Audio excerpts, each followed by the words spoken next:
The Spellbook in the Forbidden Room. In the mountains of Poland, there once lived a miller and his 3 daughters.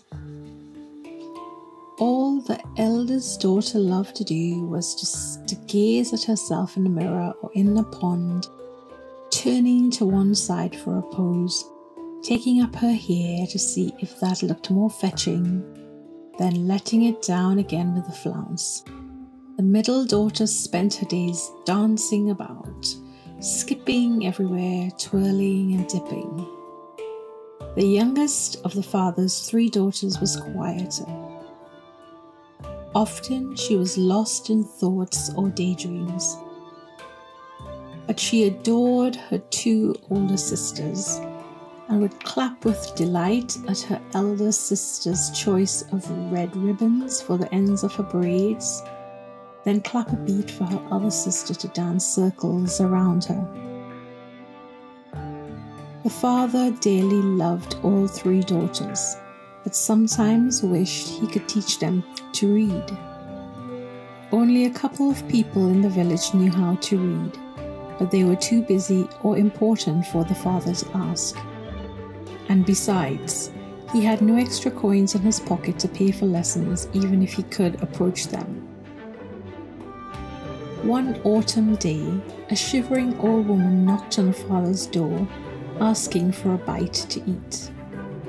He quickly ushered her inside, offered her a bowl of hearty bean stewed sausage and a place by the fire.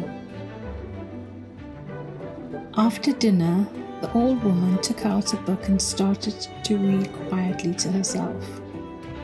At once the father said, "May I ask, dear woman, if you would consider staying here with my family for the winter? You'll have a soft bed and warm meals, and in return would you give reading lessons to my daughters?" It was agreed, and the first lesson was scheduled for the very next morning. The eldest daughter would have come, but she disappeared in the fields to gather wildflowers for a party that night. The middle daughter would have come too, but a travelling minstrel was passing through town with an accordion, and she couldn't miss dancing to that pumping beat. Only the youngest daughter was there for the lesson, and with the gentle teachings of the old woman, the maiden started to make sense of the strange-looking squiggles on the page. That evening, the father scolded his 2 older daughters. They hung their heads and said they were very sorry and promised to come the next morning. But alas, after breakfast, the eldest daughter rushed off for thread to sew embroideries on her blouse, and the middle daughter, who had to practice a new dance step while it was still fresh in her mind, and so it was the youngest daughter again who alone studied with the old woman. So it went day after day. Each night the father reprimanded his 2 older daughters, and they pledged to come to lessons the next morning, without fail. But one thing or another got in the way, and it was only the youngest daughter who learned to read. One day, an evil enchanter came to the village looking for a wife. Perhaps he wouldn't seem evil to you or anyone else by looking at him. He only seemed rich. And so the eldest daughter allowed herself to be flattered by his attentions. Before long, she agreed to become his wife, and the day after the wedding, the enchanter whisked away his bride to his home at a faraway castle. There, he told her she could enjoy dozens of expensive dresses and vests and jewels to adorn her hair. The enchanter's castle was truly marvelous to behold, and the wardrobes in the bedrooms were indeed packed with long, ruffled skirts, with sheer aprons, full-sleeved blouses, and vests richly decorated with beadwork and embroidery. The drawers were filled with headscarves of all colours and heaping piles of beads. On most walls rested huge framed mirrors. The eldest daughter was utterly delighted and marveled at her good fortune. One day, her new husband said, "I need to go away for a while. Anytime you're hungry, just go to the dining room, sit at the dining room table, close your eyes and imagine what you'd like to eat. A steaming hot feast will appear before you. But," he frowned, "there is one thing you must know. You must never go into the room at the end of the corridor."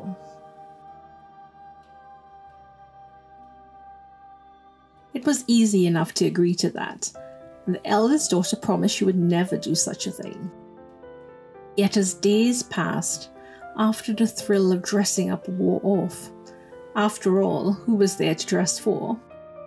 The idea of taking just the tiniest peek of the room took hold on her. Before long, there was nothing else she could think of until she absolutely had to venture to the room.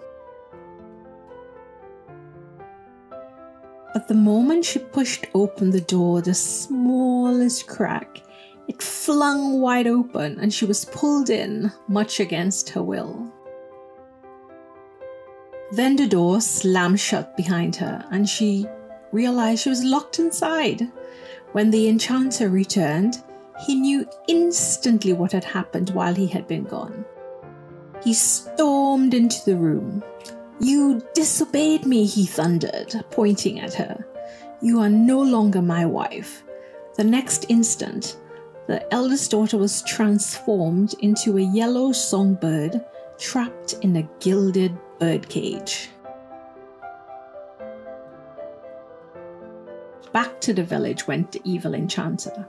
When the middle daughter saw him gallop towards the town square, she ran to him eagerly and asked for news of her big sister. "Why not visit and see for yourself?" he said.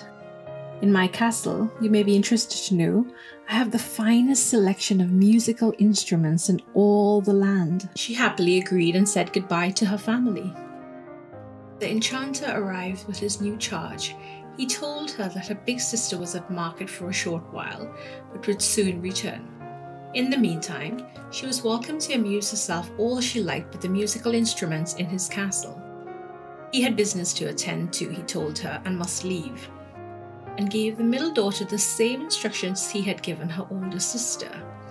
She could roam anywhere in the castle and indulge her heart's content at the magical dining room table, but must not, under any circumstance, enter the room at the end of the corridor. At first, the middle sister was content to admire and play the gleaming fiddles and violins, accordions and flutes, but it wasn't long before the notion grew on her too that she would like a glimpse of the forbidden room. Soon, she couldn't even keep the beat to the music since thoughts about the room pushed everything else away. My goodness, I might as well get it over with and take a look at that room, or I'll never have a moment's peace.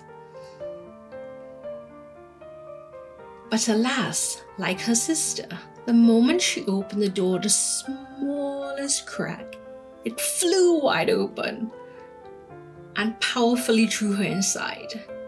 Then the door slammed shut, sealing her in. When the enchanter returned, he knew at once where the middle sister had been.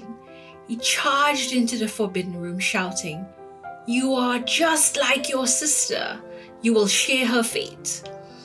The next moment, she too was transformed into a yellow songbird inside the gilded cage. Back home at the village, a long time had passed with no letter or message from either sister. The youngest daughter was beginning to worry. When the enchanter appeared at the village, she was very relieved and plied him with anxious questions. "Oh, they are very happy," he assured her. "So busy they don't even have time to write a note. But they both asked me to come here and tell you they'd like it very much if you came for a visit." The younger sister agreed, though she thought it strange that neither sister had accompanied him. The younger sister was also very impressed with the enchanter's castle, and the stacks of books in nearly every room. Because, as I'm sure you have guessed by now, the evil enchanter could determine whatever was dearest to a young woman's heart and fill the castle with those very objects. The enchanter urged the daughter to make herself comfortable, saying that both her sisters will surely return soon, warning her not to go into the room at the end of the corridor, which was forbidden, and letting her know what to do when she got hungry. The youngest daughter would have been content for days waiting for her two sisters, with all the lovely illustrated books for her to pore through. But thoughts of that room at the end of the corridor simply grew and grew until she couldn't focus on a page another moment. Why is it such a terrible thing to look at that silly room, she thought. She carefully stepped to the door at the end of the corridor. Ever so slowly she turned the latch so it didn't make a sound. Yet the moment she pushed the door open the smallest crack, it flung fully open and the maiden was pulled inside, even though she grabbed hold of the doorway and tried to hold on with all her might. Then slam! The door locked shut, sending a whoosh of wind that blew her hair and caused something behind her to rustle. Turning around, she noticed a bookstand in the middle of the room, holding open a large dusty volume with some of its pages rustling from the wind. As she stepped towards the book, she noticed something else. At one end of the room were rows and stacks of gilded bird cages, each one containing a yellow songbird, and each bird chirping wildly. Tears welled up as she bemoaned her lost freedom, missing sisters, and the cruel fate that was sure to follow. Then it hit her. First, her elder sister had disappeared, then her next elder sister. Then she finds herself mysteriously imprisoned in this room filled with caged birds. Could it be her sisters had also been trapped, then changed into birds? Could the other birds also be maidens suffering the same fate? And what about that large opened book? Could it have a clue? Anxiously, she searched the pages. It was a large spell book with frightening illustrations drawn in the margins and spells she could barely pronounce. Which one could undo her sister's enchantment? A distant sound of footsteps meant the enchanter was entering the castle. Frantically, she skimmed the pages. There was a spell for making oneself irresistible, another for revealing a person's deepest desire, another for starting fire, one for taming dragons, one for turning creatures into mice. Her head pounded with exasperation. Closer and louder than ever, the footsteps, until with a furious final stomp, the enchanter lunged into the room. "How dare you!" he roared. He pointed his bejeweled finger at her. At once, the younger sister called out, "Bejackle! Wax!" Instantly, all the caged birds were restored to full-length young maidens, including her two older sisters. Seeing the door open, they dashed out, pushing the surprised enchanter while rushing past. After the last maiden fled, he cursed in a rage, then turned to chase after them with fury. Alarmed, the youngest daughter saw him catching up. Before he could enchant them again, she pointed and called out, "Reductus musa milas," the last spell she had seen, and at once the enchanter shrunk into a tiny mouse. The maidens cheered, but the youngest daughter knew that even as a mouse, he was still dangerous. A birdcage trailed behind one of the maiden's skirts. Her spell didn't work perfectly after all. So quickly, the youngest daughter took the birdcage, trapped the mouse into the corner, forced it into the cage, then shut and locked the cage door. The youngest daughter and her two sisters returned home, where they joyfully embraced their father. The youngest daughter set down the locked cage, and it wasn't long before their house cat found a way to unlatch the cage and have a morsel of mouse treat. And so the evil enchanter was vanquished. The sisters enjoyed a heartfelt family reunion, and all of them lived happily ever after. The end.